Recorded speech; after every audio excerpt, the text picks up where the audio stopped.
नमस्कार, मेरा नाम सुमित त्रिपाठी है, आप सभी का स्वागत करता हूँ। आज हम point of difference and points of parity को समझने की कोशिश करेंगे। आखिर इन दोनों के बीच फ़र्क क्या है और points of difference and points of parity है क्या? चलिए समझने की कोशिश करते हैं। तो दोस्तों, पैरिटी यानी कि समानता एंड डिफरेंस यानी कि अंतर। कोई भी प्रोडक्ट या सर्विस जिनके कुछ फैक्टर्स होंगे, फीचर्स होंगे, स्पेसिफिकेशंस होंगे, अगर वो कॉम्पिटिटर से डिफरेंट है तो उसे बोलते हैं पॉइंट ऑफ डिफरेंस। अगर वो फैक्टर्स, फीचर्स, स्पेसिफिकेशंस कॉम्पिटिटर से सेम हो तो उसे बोलते हैं पॉइंट ऑफ पैरिटी। पैरिटी यानी कि समानता। आपका प्रोडक्ट कितना सिमिलर है कॉम्पिटिटर से या फिर कितना डिफरेंट है कॉम्पिटिटर से। जैसे कि यहाँ पर हम देख सकते हैं आईफोन 11। तो आईफोन 11 में बहुत सारे न्यू फीचर्स हैं, जैसे कि उसमें है telephoto lens, wide angle camera, 12 megapixel primary camera. So जिसमें 12 मेगापिक्सल प्राइमरी कैमरा कोई और मैन्युफैक्चरर जो फोन बनाता है वो इसे अपने प्रोडक्ट में एज अ फीचर इंक्लूड कर सकता है और वो एक आईफोन के लिए कंपटीशन हो सकता है। पर आईफोन के पास जो दो एडिशनल फीचर्स हैं वो telephoto lens and wide angle camera, ये आईफोन का एक पेटेंट है और ये कोई और कॉपी नहीं कर सकता। सो जो 12 मेगापिक्सल प्राइमरी कैमरा है जो कोई और कॉम्पिटिटर उसे कॉपी कर सकता है वो होता है पॉइंट्स ऑफ पैरिटी। और बाकी दो जो ऑलरेडी पेटेंटेड है आईफोन के पास, जैसे कि टेलीफोटो लेंस हो गया या फिर वाइड एंगल कैमरा हो गया, ये कोई और कॉपी नहीं कर सकता। ये एक डिफरेंशिएशन है और इसे कहते हैं पॉइंट्स ऑफ डिफरेंस। पर आप एक बात याद रखिए कि अगर आपका प्रोडक्ट और आपके कॉम्पिटिटर का प्रोडक्ट, उन दोनों में फीचर्स सेम हो, सब कुछ सेम हो, तो ये पॉसिबिलिटी है कि आपके कस्टमर्स प्राइस या किसी रीजन से दूसरे कॉम्पिटिटर के पास जा सकते हैं। और वही अगर आपका जो पॉइंट ऑफ डिफरेंस है अगर वो कैची ना हो और आपके कस्टमर्स के नीड्स को सेटिस्फाई ना कर पाए तो पॉसिबिलिटी है कि आपके कस्टमर्स, आप जब भी नया प्रोडक्ट लॉन्च करें तो उसे वो खरीदे ना, या फिर नए कस्टमर्स आपके तरफ आएंगे नहीं, वो कॉम्पिटिटर के पास जाएंगे क्योंकि उनके पास जो डिफरेंशिएशन है वो कस्टमर्स के नीड्स को सेटिस्फाई कर सकता है। तो ये बहुत इंपॉर्टेंट है कि आपका प्रोडक्ट कैची, कस्टमर्स के नीड्स को सेटिस्फाई कर सके, तब आप पॉइंट ऑफ डिफरेंस का कोई मीनिंग होता है, उसका इंपॉर्टेंस है। अदरवाइज कुछ भी पॉइंट ऑफ डिफरेंस आप रख दें, उसका कोई इंपॉर्टेंस नहीं जब तक वो कस्टमर्स के नीड्स को सेटिस्फाई ना कर पाए। तो ये बहुत जरूरी हो जाता है कि point of parity and point of difference के बीच में एक बैलेंस बनाए। तो आप समझते हैं कि पॉइंट ऑफ डिफरेंस और पॉइंट ऑफ पैरिटी का इस्तेमाल कब किया जा सकता है। तो ये आप यूज कर सकते हैं अपने पोजीशन को बनाने के लिए मार्केट में। जैसे कि कुछ कंडीशंस यहाँ पे दिए गए हैं। अगर आप मान लीजिए मार्केट के लीडर हैं तो वहां पर आप पॉइंट ऑफ डिफरेंस को फॉलो करेंगे। आप मेंटेन करना चाहेंगे अपने पोजीशन को एज अ लीडर।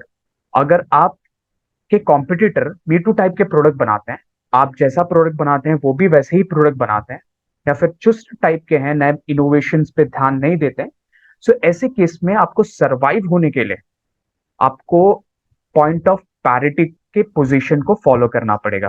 वैसी पोजीशनिंग रखनी पड़ेगी आपको। मान लीजिए कि आपका जो मार्केट है वो मैच्योर है, स्टैब्लिश है, तो ऐसे केस में अगर आप एंटर करते हैं उस मार्केट में तो आपको ब्रेक करना होगा जो ऑलरेडी किसी ब्रांड के साथ लॉयल कस्टमर्स हैं, उनको ब्रेक करने के लिए पॉइंट ऑफ डिफरेंस एक बहुत ही बढ़िया टूल है।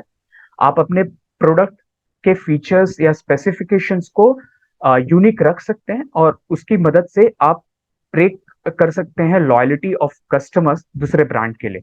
अगर आपका मार्केट जहां पर आप एंटर करने वाले हैं वो प्राइस सेंसिटिव है तो ये पॉइंट ऑफ डिफरेंस बहुत इंपॉर्टेंट है आपको यूनिक पोजीशन क्रिएट करने में, आपके लिए माइंड, कस्टमर के माइंड में।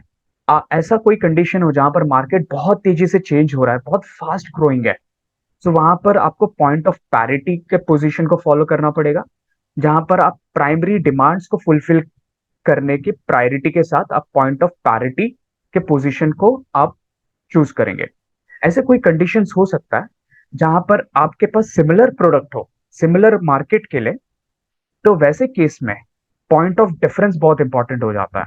जैसे कि HUL के पास अगर मान लीजिए कोई ऐसा प्रोडक्ट हो जो सेम टारगेट सेगमेंट को कैटर करे, तो वहां पर आप पॉइंट ऑफ डिफरेंस के पोजीशन को फॉलो करें, ताकि आपके जो दूसरे प्रोडक्ट हैं उन्हें एक अपॉर्चुनिटी मिले ग्रो करने का। सो इसे कहते हैं कॉन्ग्लोमेरेट ऑफरिंग। ऐसे कुछ कंडीशंस हो सकते हैं जहां पर आप नीश मार्केटिंग करते हो, या फिर आपके जो सेगमेंट्स है बहुत नैरो हो।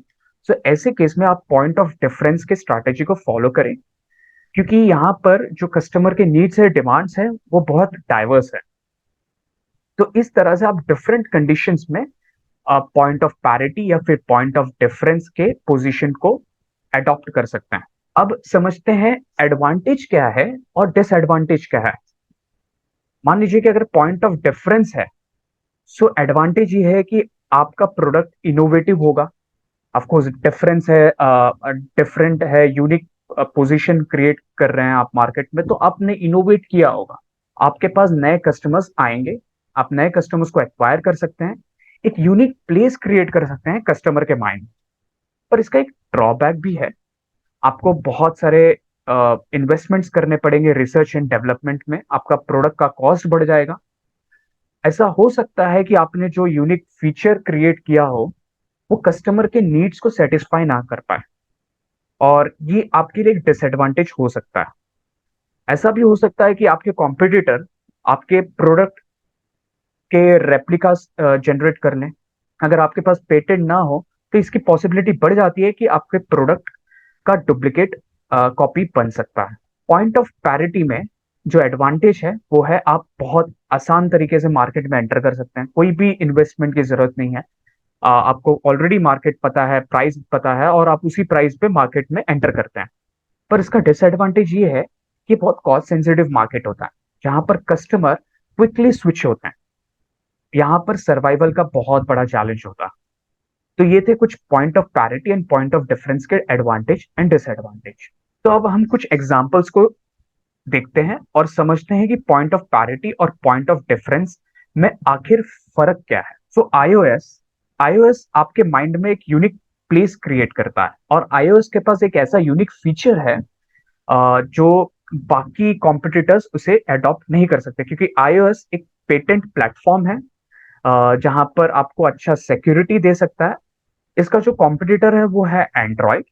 एंड्रॉयड पर कोई भी डेवलपर इजीली एंटर कर सकते हैं, अपने प्रोग्राम्स को डेवलप कर सकते हैं, अपने ऐप को डेवलप कर सकते हैं।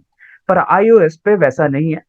आईओएस और इसकी सिक्योरिटी बहुत अच्छी है, तो एक यूनिक पोजीशनिंग क्रिएट कर रहा है। ये है पॉइंट ऑफ डिफरेंस।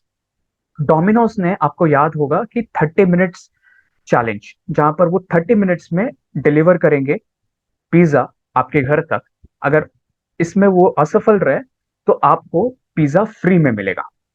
सो ये एक यूनिक पोजीशन क्रिएट करने की कोशिश की गई आपके माइंड में, और इसे बोलते हैं point of difference. Point of parity को समझने के लिए आप यहाँ पर एक बेहतरीन एग्जांपल है डेटॉल एंड सेवलॉन। दोनों एंटीसेप्टिक लिक्विड को सेल करते हैं, पर दोनों के पास सेम टाइप के प्रोडक्ट हैं, जहां पर सेम स्पेसिफिकेशंस और फीचर्स हैं। वैसे ही आप यहाँ पर मोबाइल फोन देख सकते हैं, सैमसंग, ओप्पो एंड वीवो, जिसके अंदर में ऑलमोस्ट फीचर्स सेम होते हैं और प्रोडक्ट का प्राइस भी लगभग सेम होता है। सो इस ये है पॉइंट ऑफ पैरिटी, जहां पर समानता होती है, और पॉइंट ऑफ डिफरेंस जहां पर डिफरेंस होता है। तो मुझे उम्मीद है कि आपको पॉइंट ऑफ पैरिटी और पॉइंट ऑफ डिफरेंस के बीच का अंतर समझ गया होगा। और अगर आपको कोई भी डाउट है तो आप मुझे कमेंट सेक्शन में लिख सकते हैं। और जैसे कि मैं कहता हूं कि मेरे कहने से कुछ भी नहीं होगा, आपके सोचने से बहुत कुछ होगा। धन्यवाद।